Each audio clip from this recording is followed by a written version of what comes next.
Bienvenue dans cette vidéo qui s'adresse à toutes et à tous, que vous soyez femme ou homme.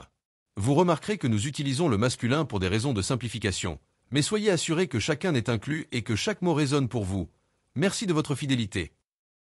Que ressent un manipulateur pervers pour sa mère? Lorsqu'on parle de manipulateur pervers, la complexité des relations familiales est souvent au cœur de leur développement psychologique. Le lien avec la mère, qui est généralement la première figure d'attachement dans la vie d'un enfant, joue un rôle central dans la construction de la personnalité d'un individu. Mais que ressent véritablement un manipulateur pervers pour sa mère? Si la question intrigue, elle mérite une réponse nuancée et profonde, car les manipulateurs pervers sont des individus dont les émotions sont souvent déformées, tordus par des mécanismes de défense et des comportements dysfonctionnels. Dès l'enfance, la relation avec la mère est cruciale pour le développement émotionnel. Pour un manipulateur pervers, cette relation est souvent teintée d'une ambivalence profonde. D'un côté, il peut ressentir une forme de dépendance, une incapacité à s'émanciper réellement de cette figure maternelle, qui a probablement joué un rôle déterminant dans sa manière de voir le monde. De l'autre, il y a une colère, une haine parfois irrationnelle, contre cette même personne qui, selon lui, n'a pas su répondre à ses besoins ou lui a imposé une emprise psychologique. C'est ici que commence le nœud de la complexité. Le manipulateur pervers se retrouve pris dans un paradoxe émotionnel. Il a besoin de sa mère, mais il la rejette tout autant. Prenons un exemple concret du quotidien. Imaginez un manipulateur pervers adulte, en pleine réunion de famille. Sa mère est présente, elle discute avec d'autres membres de la famille, tout semble normal en apparence. Pourtant, au fond de lui, le manipulateur pervers observe, analyse chaque geste, chaque parole.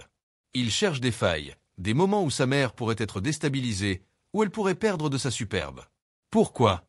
Parce que pour lui, cette relation est avant tout un rapport de force. Il ne cherche pas l'amour ou la tendresse, mais le contrôle.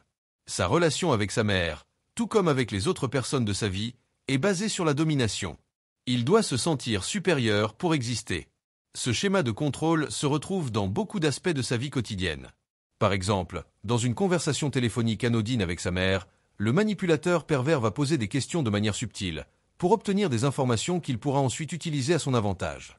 Si sa mère montre un signe de faiblesse ou de vulnérabilité, il exploitera cette faille, soit pour la critiquer, soit pour l'amener à faire quelque chose qu'elle ne souhaitait pas initialement. Cela peut être aussi simple que de lui faire changer d'avis sur une décision ou de la rendre coupable de ne pas avoir agi selon ses désirs.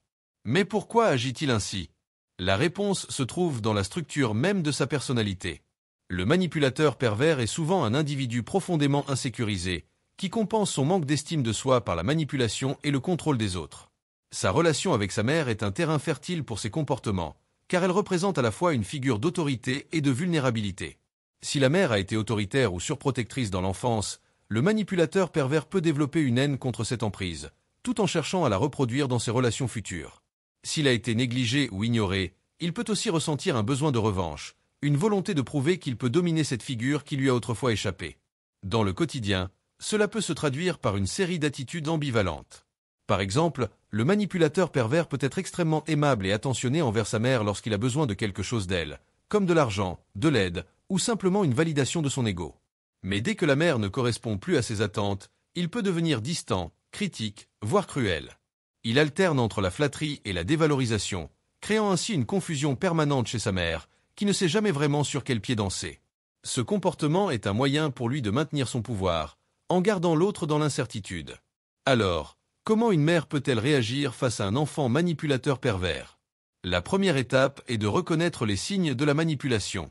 Un manipulateur pervers a souvent recours à des tactiques telles que la culpabilisation, le mensonge et l'inversion des rôles. Par exemple, si sa mère lui fait une remarque sur son comportement, il peut inverser la situation en la rendant responsable de ses propres actes. « Si je suis comme ça, c'est à cause de toi ». Ce genre de phrase est typique d'un manipulateur pervers, qui refuse de prendre la moindre responsabilité pour ses actions. Un conseil pratique pour les mères confrontées à ce genre de comportement est de ne pas entrer dans le jeu émotionnel. Le manipulateur pervers cherche avant tout une réaction, une ouverture émotionnelle qu'il pourra exploiter. Si sa mère reste calme, ne se laisse pas emporter par la culpabilité ou la colère, elle réduit son pouvoir sur elle. Un autre conseil est de poser des limites claires.